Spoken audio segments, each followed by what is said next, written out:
you're done talking, okay? And you'll be able to see how much time you have left. I think mine's like 1 minute. Okay, here we go. Go. Okay, globalization is harmful to human rights. Why? It involves sharing things across the globe, more trade through the World Trade Organization, and a changing social contract. That doesn't sound so bad at first, but after elaborating, you will see why not. Sharing things across the globe includes sharing products, and for those products to be made means human rights abuse. In the video, The Story of Stuff, we hear talk of exploitation of land, and we see that America's main goal is producing products and having externalized costs. Exploitation of land causes people to move into slums and cities, to work in factories, and hardly have adequate living conditions. Moreover, America's main goal is to produce consumer products, not focus on healthcare or education or other rights. We also see the narrator talking about a story where she buys a radio, and she says she didn't really pay for it. Instead, the sweatshop workers pay for it with their lack of good working conditions, and staff stores pay with the lack of health insurance. Therefore, globalization, with more demand for products and making the products, is a harming factor to human rights. Thank you. Negative, you have 2 minutes for your opening remarks. You may begin. Ladies and gentlemen, every single country used to only depend on what they had. If that country did not have one certain resource, then they had no way of using it. Globalization has brought the world together and has increased the lifestyle of many lives. Globalization has increased freedom by providing more variety of things to buy. Globalization has created political reforms, and globalization has brought more opportunities to people everywhere in the world. George Bush once stated, "Trade creates the habits of freedom, and those habits begin to create the expectations of democracy and demands for better democratic institutions. Societies that are open to commerce across their borders are more open to democracy within their borders." Without trade between countries, our lives would not be the same. Not only has globalization helped us trade between nations, but has also created political reforms. For example, Daniel Greiswith, the director of the Center for Trade Policy Studies at the Cato Institute in Washington, D.C., stated, "In mainland China, for example, economic reform and globalization gives reason to hope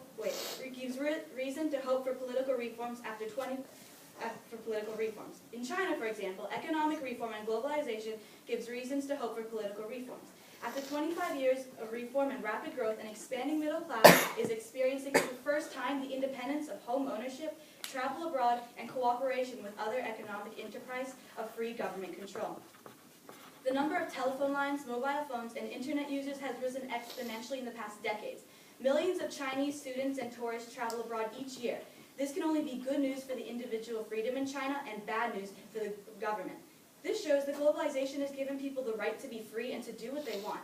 As humans, we have the right to be free, and globalization has helped provide us with just that." Thank you.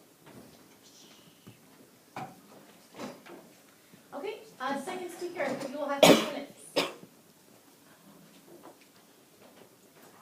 Okay, you may begin. Globalization means there are more trade. The World Trade Organization plays a big role in trade and are condoning human rights abuse. First, they favor big corporations and the country's political and economic elites are not looking at billions who need help. Their focus is profit. Second, almost 3 billion people around the world depend on agriculture for their livelihood. However, due to increase in cheap agricultural imports, the farmers cannot make money for a living. Moreover, WTO has a policy which states that it is illegal for a government to ban a product based on the way it is produced. This means that products could be made through child labor or sweatshops, and a government, without doing anything, takes on the role of an enabler. Basically, WTO is helping push these violations of human rights. Globalization also led to a change in the social contract. Before the French Revolution, the strongest were controlling the weakest, which is monarchy. After the French Revolution, a French philosopher named Rousseau published a social contract which stated, "The state has a duty to guarantee its citizens the effective enjoyment of their individual rights." Today, however, the big corporations are gaining more and more control that they are even more powerful than the government. Of the 100 most powerful economies, 51 are corporations. Citizens can no longer turn back to Rousseau's social contract because the corporations are getting more power. The law of the state is being replaced by the law of the market. This compromises the capability of a government or state to ensure the rights of its citizens. Globalization is what changed that social contract and puts citizens at risk of human rights abuse.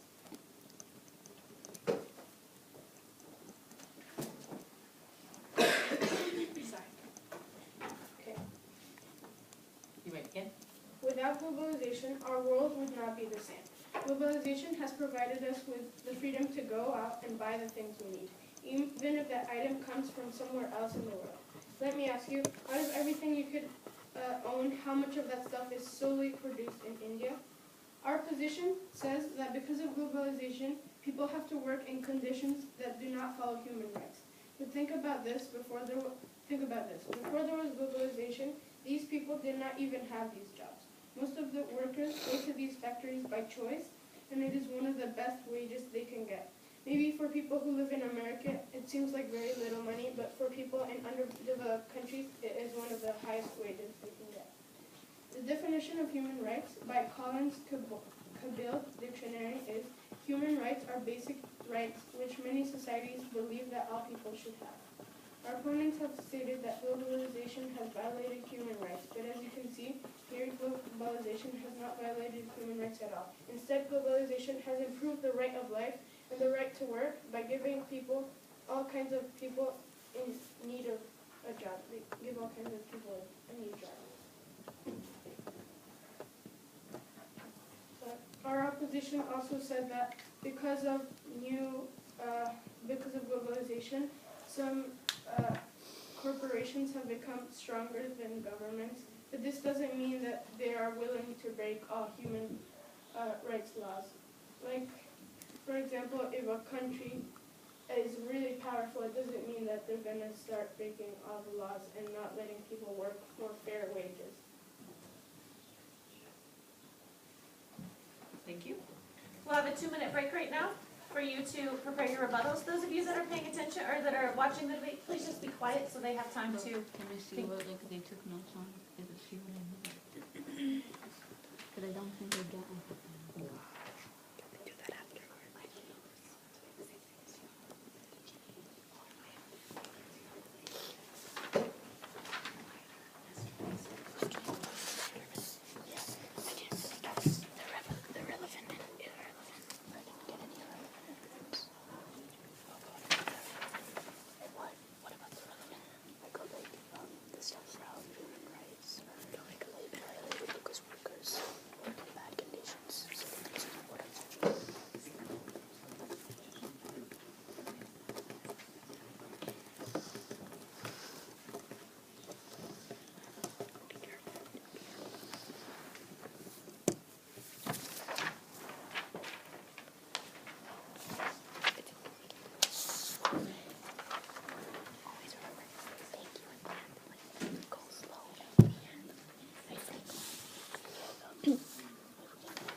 As I've mentioned before, your iPad should not be open unless you are debating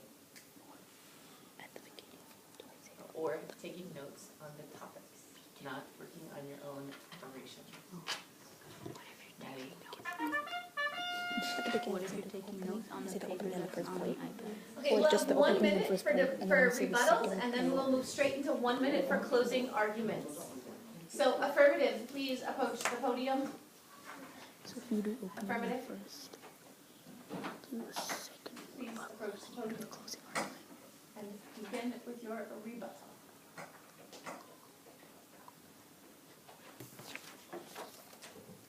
So the government is getting weaker and weaker, and the corporations are getting more powerful, so they cannot ensure the rights of its citizens. And the government are the people who should do that. So I'm gonna have you go back up there. Part of your rebuttal is that you want to respond to some of the points that they have made, right? Here, I'm gonna give you 1 more minute to think about some things, so you guys can keep thinking too. You wanna point to the arguments that they've made and say why they're wrong.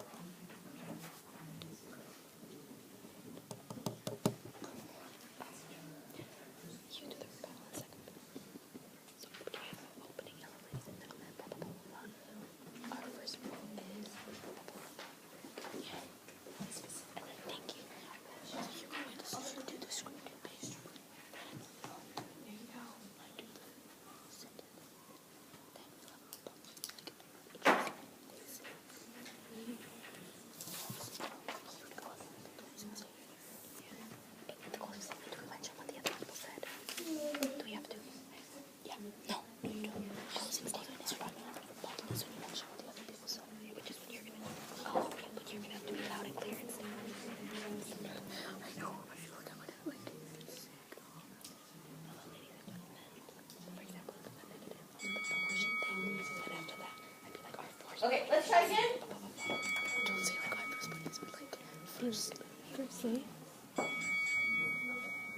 Yes, I hear you. Okay, affirmative. Let's proceed with our rebuttal. You have 1 minute. You may begin. Our opponent said that globalization has provided us with freedom to go out and buy things, but what about the people who are making those products? And we can't be sure that they're treated equally. Okay, thank you. Negative? You have 1 minute.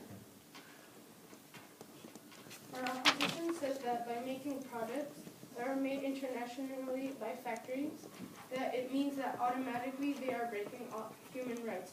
But recently, because of globalization, people have become aware of other countries' problems, and many international NGOs have made conditions much better in places all over the world.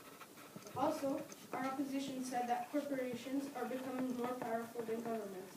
But no matter how powerful they are, they still need to follow laws which governments have imposed. This brings me to our next point, that because of globalization, new political reforms are made that other countries encourage them to do, like having better conditions in factories.